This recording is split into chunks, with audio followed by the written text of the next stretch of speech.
Imagine winning a world championship for your country, representing millions of people, inspiring young girls everywhere, and then discovering you are still being paid less than the men's team who didn't make it nearly as far. That isn't just frustrating, it feels unfair, and for many female athletes, it has been a reality. Today, I'm going to talk about the history of unequal pay in women's sports and what is being done to change it. Although female athletes have historically been paid less and received fewer opportunities than men, advocacy, legal action, and increased visibility are helping move women's sports toward greater equality. As a female athlete myself, this topic is especially meaningful to me. When female athletes are undervalued financially and publicly, it sends a message that their achievements matter less.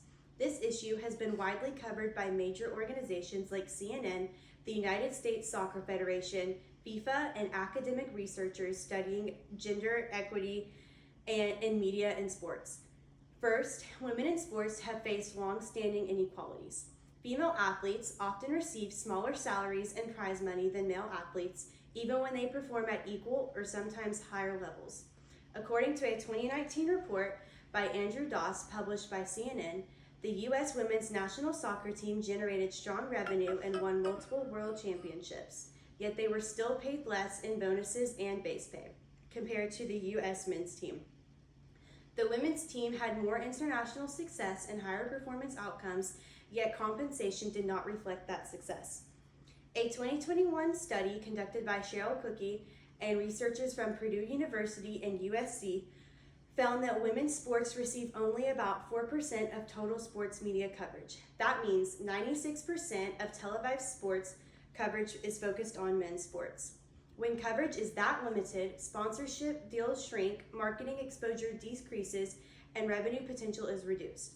Less coverage leads to less revenue, which is then used to justify lower pay.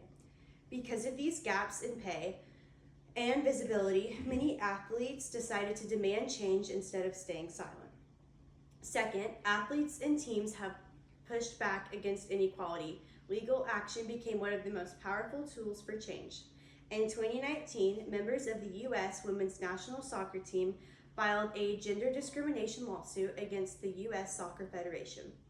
According to official statements from U.S. Soccer, the lawsuit challenged unequal pay structures and differences in working conditions between the men's and women's teams. The case gained national and international attention and became one of the most significant equal pay battles in sports history. Players also used public advocacy to shift the conversation. Athletes like Megan Rapinoe spoke out in interviews and public appearances, bringing global attention to the issue.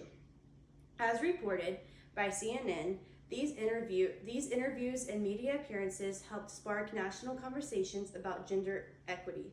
Fans began chanting equal pay in stadiums. Social media campaigns spread rapidly. The issue moved beyond sports headlines and into mainstream discussions about workplace equality. When athletes use their platforms to advocate for change, they showed that the sports are not separate from society, they reflect it. These combined efforts began to produce measurable progress.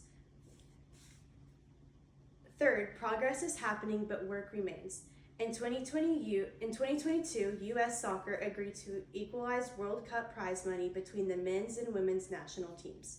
According to an official statement from the United States Soccer Federation titled U.S. Soccer, USWNT, and USMNT, players agreed to equal pay.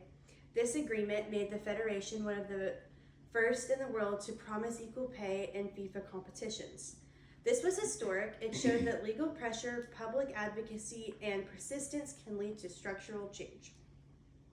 However, worldwide disparities still exist.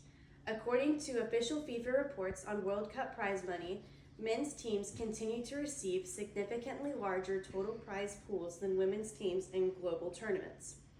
Although prize money for the Women's World Cup has increased in recent years, it still does not fully match the totals awarded in the men's tournament.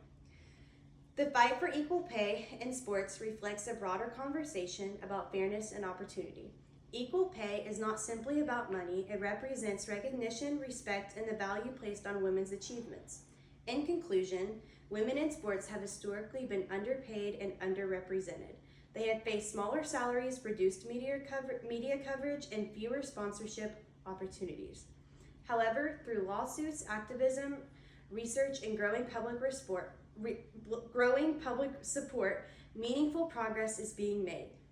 The 2022 Equal Pay Agreement by U.S. Soccer demonstrates that change is possible when athletes and supporters refuse to accept inequality.